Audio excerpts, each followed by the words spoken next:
Estamos no aforismo número 25, intitulado Teoria do Conhecimento da Guerra entre Empirismo e Racionalismo ao fim da Metafísica em Kant. Nesse fragmento, nós vamos discutir o seguinte assunto: Descobrindo a Nova Atlântida, de Francis Bacon, Ciência e Tecnologia, Saber é Poder.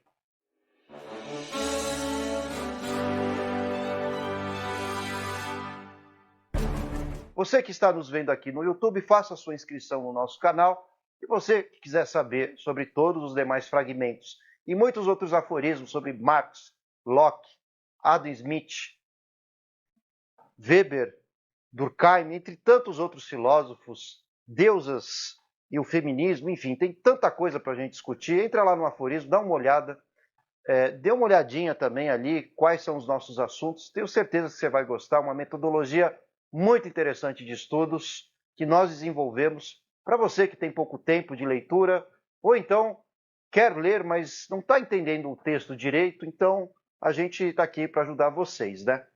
Como um mecanismo, uma ferramenta de estudos que vai potencializar a sua criticidade, o seu grau de conhecimento, o seu repertório cultural. Então você que de repente está aposentado, você que é estudante, você que já é formado e quer ter mais aprofundamento teórico, quer entender, inclusive, a origem de muitas áreas e teorias, conceitos que vocês trabalham em outras áreas, tudo isso a filosofia, a sociologia, a antropologia nos apresenta aqui nesse vídeo, caso você esteja no YouTube. Mas se você quiser saber dos outros fragmentos, faça sua inscrição no nosso clube de estudos, os aforismos. E o que a gente vai discutir além disso? No fragmento 2, que vocês encontram lá, no link que vocês estão vendo aqui embaixo, a gente vai discutir a tábula rasa de John Locke contra o cogito de René Descartes. No fragmento 3, ele é intitulado Explorando o Pensamento de David Hume, Empirismo e os Hábitos do Corpo. No fragmento 4, Conhecendo as Ideias de Kant, o que aconteceu com a existência de Deus a partir de Kant. E no fragmento 5, Aprofundando o Pensamento de Kant, resolvendo a disputa entre empiristas e racionalistas. Por último, no fragmento 6, vocês vão estudar entendendo as heranças do empirismo para o progresso da ciência, do capitalismo e da revolução industrial. Então, a partir de agora, a gente vai discutir Descobrindo a Nova Atlântida, de Francis Bacon, Ciência e Tecnologia, Saber é Poder. Conhece essa frase? Essa frase foi dita por Francis Bacon nesse livro chamado Nova Atlântida, não apenas dele, mas principalmente nessa obra. Eu queria construir um paralelo com vocês entre René Descartes e Francis Bacon. Quem foi Francis Bacon? Bacon é o pai da teoria empirista na Inglaterra, e essa teoria vai dizer que as sensações corporais, as faculdades sensoriais, formam as ideias. Mas eu vou deixar para discutir isso depois com vocês. Eu queria discutir agora o que é a Nova Atlântida do Francis Bacon. Mas queria chamar a atenção para a noção de que tanto Francis Bacon, na Inglaterra, pai do empirismo e pai da ciência moderna na Inglaterra, quanto também René Descartes, pai do racionalismo na França, cada um deles foi responsável por desenvolver o que hoje a gente chamaria de mundo-máquina, o projeto tecnológico da modernidade. Importante frisar como a filosofia não fica restrita a uma mera especulação sobre questões abstratas, a morte da Bezerra, mas a filosofia moderna especificamente ela tem um projeto civilizatório, um projeto de intervenção do ser humano sobre a natureza. Descartes, no discurso do método, dizia que o papel da ciência era promover o progresso humano em nome da estabilidade, do conforto, do bem-estar. Descartes foi o primeiro filósofo a associar a ciência ao bem-estar, à comodidade. Pelo menos, se não foi o primeiro, é um dos pioneiros. E eu também chamaria atenção para a ideia do Descartes, que ele consolidou a ideia do mundo-máquina, né? A ideia de que a gente pode, portanto, traduzir matematicamente como a natureza funciona e, a partir dessa tradução, reproduzir artificialmente como a natureza funciona através das máquinas, através dos autômatos. Descartes foi o primeiro filósofo a usar a expressão máquina num texto filosófico. Isso trouxe uma série de influências sobre a cultura ocidental, principalmente o projeto burguês capitalista baseado na indústria e, consequentemente, das máquinas. Vale dizer que Descartes não inventou nenhuma máquina. No entanto, ele mostrou como construí-las, como projetar este elemento que é tão importante hoje na vida contemporânea, né? Aposto que você está me assistindo, claro, com computador, com celular. Claro que se não fosse Descartes, jamais esse projeto viria à tona. Volto a dizer, Descartes não criou nenhuma máquina, mas o projeto do mundo-máquina é cartesiano. E Francis Bacon, por sua vez, ele vai desenvolver um projeto muito semelhante. Aliás, antes de Descartes. Francis Bacon foi um filósofo inglês que nasceu em 1561, morreu em 1626. Não será a única vez que a gente vai falar de Bacon nesses fragmentos, mas eu chamaria atenção porque no ano de 1626 ele vai escrever um livro chamado Nova Atlântida. E eu destacaria logo de início o título dessa obra. Para quem não sabe, Platão escreveu duas obras na Antiguidade que se referiam à Atlântida, Atlântida da Antiguidade, o mito de Atlântida, que são as obras Timeu e Critias. E ele descreve uma civilização perfeita, uma cidade banhada a ouro.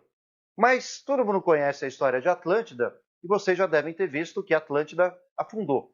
Tanto é que até hoje alguns arqueólogos e esses canais esquisitos como o Discovery Channel estão atrás de Atlântida, vocês já devem ter visto isso. Mas o que interessa para a gente é que Atlântida ela não foi conhecida apenas pelos pensadores e mitos gregos por ser banhada a ouro, mas também porque ela era banhada pela Tecne. Tecne é a palavra que hoje dá origem à expressão tecnologia. No entanto, salvo exceção Aristóteles, que via a Tecne como um procedimento da arte, da poética, Platão e outros filósofos gregos criticavam muito essa concepção de Tecne. Na Antiguidade, a Tecne não tinha nada a ver com máquina, com essa ideia que a gente tem hoje de tecnologia. No entanto, Platão dá um outro contorno bem diferente daquele que a gente conhece hoje. A Tecne significa dizer que a sociedade funciona automaticamente. Então, Atlântida era tão perfeita e, além de ser banhada a ouro, era uma cidade em que os cidadãos não tinham que fazer nada para que a cidade funcionasse, porque a Tecne fazia com que a cidade funcionasse independentemente das ações humanas. Então, segundo Platão, isso trazia uma certa comodidade, uma certa preguiça, um certo caráter inepto dos cidadãos. E por isso que a Atlântida afundou. Ela afundou não apenas porque era banhada a ouro, mas porque os cidadãos se tornaram incapazes de cuidar da própria cidade, de legislar, de cuidar da coisa pública, de cuidar dos interesses coletivos e do bem comum. Então, Francis Bacon, quase 2000 anos depois, ele escreve a Nova Atlântida agora com um novo projeto. O que ele está querendo dizer com esse projeto da Nova Atlântida é que essa Atlântida não afundará. Ela será banhada de tecnologia. E aí nós vemos a ideia de que saber é poder. É um poder de domínio sobre a natureza.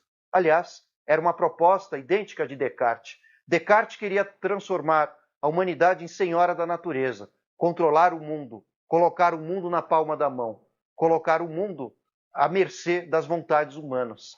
E claro que isso trouxe uma influência gigantesca, tanto do cartesianismo quanto do Francis Bacon, para o mundo tecnológico, o mundo máquina que nós vivemos hoje. Tanto é que nós dominamos a natureza, deixamos de ser passivos em relação às forças naturais, mudamos cursos de rio, hoje a gente muda a genética humana. Então vejam como o ser humano intervém sobre a natureza, intervém a ponto de julgar-se senhora do mundo, no caso a humanidade. Não à toa, Harari escreveu um livro chamado Homo Deus, mostrando então o desfecho desse projeto cartesiano e desse projeto baconiano, dos quais os seres humanos promovem a passagem de passivos à natureza, como era na Antiguidade, como era na Idade Média, ou seja, toda a vida era regulada conforme os ciclos da natureza, e a partir da modernidade esses valores se invertem, já que o ser humano se vê como protagonista, como interventor, como quem põe a natureza na palma da mão. Por isso, a ideia de dominar a natureza aparece em Bacon e René Descartes. Então, essas ideias são fundamentais para que nós entendamos o projeto futuro que estava por vir na cultura ocidental. A Revolução Industrial, a ciência moderna, todos esses elementos acabam culminando nessa concepção que eu afirmei aqui, em que a humanidade visa dominar a natureza, controlar o mundo. Claro que isso traz inúmeros problemas, apenas visualizados mais recentemente, eu diria, sobretudo depois da Segunda Guerra Mundial, já que autores como Bauman, Capra, entre tantos outros, acabam mostrando para a gente que esse projeto de domínio sobre a natureza resultou em ambivalências, resultou em elementos imprevisíveis que fugiram ao controle humano. Por isso, Bauman fala de uma modernidade líquida. Pensemos nos problemas ambientais, frutos da industrialização, resultado do mundo máquina, assim como também problemas em torno do excesso de racionalização sobre a natureza e sobre os outros indivíduos. né? Problemas que envolvem questões de imigração, questões também sobre a sociedade disciplinar de que fala Foucault. Enfim, há uma série de elementos que poderiam ser aqui destacados, mas eu queria chamar atenção para o fato de que a filosofia contemporânea coloca em xeque o projeto moderno, o projeto de Bacon, o projeto de Descartes, que vieram a influenciar o iluminismo, o positivismo e tantas outras teorias que afirmavam a ordem, o progresso tecnológico como fonte de domínio sobre a natureza. Espero que vocês tenham gostado desse aforismo e dessa parte especificamente eu encerro por aqui. Não esqueçam que temos outros fragmentos. Você que já é nosso assinante vai poder contemplar, assistir de forma crítica todas as demais reflexões que estão no aforismo 25. E se você não é nosso ainda assinante, veja o link aqui embaixo, clica nesse link, veja ali os demais fragmentos e todos os demais aforismos que nós estamos oferecendo. A plataforma do Clube de Aforismos oferece a vocês um projeto de construção permanente, já que a ideia é constantemente lançar novos aforismos com os principais filósofos e filósofas que constituíram não só a cultura ocidental, mas oriental, mitos, enfim, grandes personagens da história do pensamento humano. Muito obrigado, até a próxima.